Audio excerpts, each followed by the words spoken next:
আমরা সবাই মিলে মেহমানদেরকে নিয়ে সুন্দর একটা রিসোর্ট ঘুরতে আসছি পাহাড়ের উপরে। এদিকে সবাই সবাই ছবি তুলতেছে, দেখতেছে। এই হচ্ছে রিসোর্ট।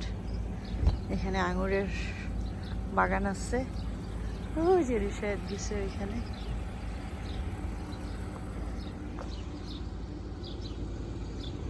মেঘ করছে, একটু বৃষ্টি বৃষ্টিও। এই যে লোকজন সব, অনেক সুন্দর রিসোর্টটা। বাবা রে বাবা, এটা কি রিসোর্টে ঘুরতে আসছে? এইটা কি স্টাইল? হোয়াটস রং? একটু নড়াচড়া দাও, পাগল ছেলে। আমরা আবার এসেছি এখানে সেই ঝর্ণা দেখতে।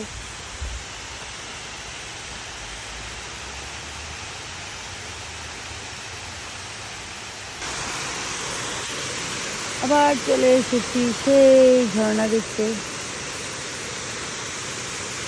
এটা খুব গরম। তো এখানে আমি কিছু ফ্রুটস ধুয়ে কেটে রেখেছি। এখানে ওয়াটারমেলন, স্ট্রবেরি আর চেরি, এগুলো এখন এখানকার সামার ফ্রুটস।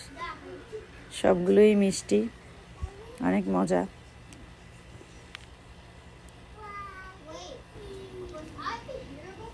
আর এখানে পুডিংটাও রেখেছি। আর এখানে হচ্ছে সব নাস্তাগুলো আমি একত্র করে রেখেছি। এখানে পিঠা বানিয়েছিলাম, পুডিং, মিষ্টি ছিল কালো জাম, আর ফ্রুটস ছিল, ম্যাঙ্গো জুস ছিল। তো পুডিংটাকে আমি কালকে রাতে করে ফ্রিজে রেখে দিয়েছিলাম। এখন এটাকে আমি পিস পিস করে কেটে নিচ্ছি। খুবই সফট এবং ইয়ামি হয়েছিল পুডিংটা।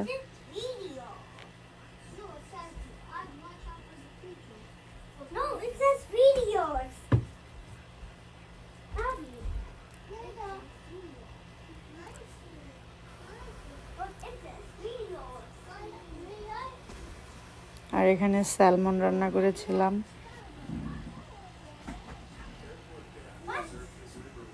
এখানে ডিম ভুনা। এখানে করেছিলাম মুরগির রোস্ট আর খাসির রেজালা। তো রান্না করার পরে আমি এগুলোকে সব আলাদা করে রেখেছি। আর এখানে করেছিলাম কাচ্চি বিরিয়ানি খাসির মাংস দিয়ে। তো এটাকে আমি রেডি করার পরে পেঁয়াজের ব্রেস্তা, পাউডার মিল্ক আর আমার বাসায় বানানো ঘি দিয়ে এভাবে নিচে একটা ট্রে দিয়ে দমে রেখে দিয়েছিলাম প্রায় 2 ঘন্টার মতো। তো উপর থেকে খুবই ইয়াম্মি লাগছে দেখতে। এটা আমি খাওয়ার আগে নেড়ে নিব, খুব ভালোভাবে মিশিয়ে নেব। এখানে আমি আরেকটু বেশি করে ঘি দিয়ে দিলাম, যেহেতু আমি চালটাতে কোনো প্রকার তেল ইউজ করিনি, শুধু মাংসটাই আমি তেল দিয়ে রান্না করেছিলাম। আর এটা ছিল খাসির রেজালাটা। এখানে বেশি পরিমাণে ছিল, এখানে আমি বাটিতে অল্প পরিমাণে বেড়ে নিয়েছিলাম। আর এখানে বিফ সরিষার তেল দিয়ে ভুনা করেছিলাম, কোরবানির মাংস যেটা, এটা একদম লাল হয়ে গেছে। তো এই ছিল আমার রান্না বান্না।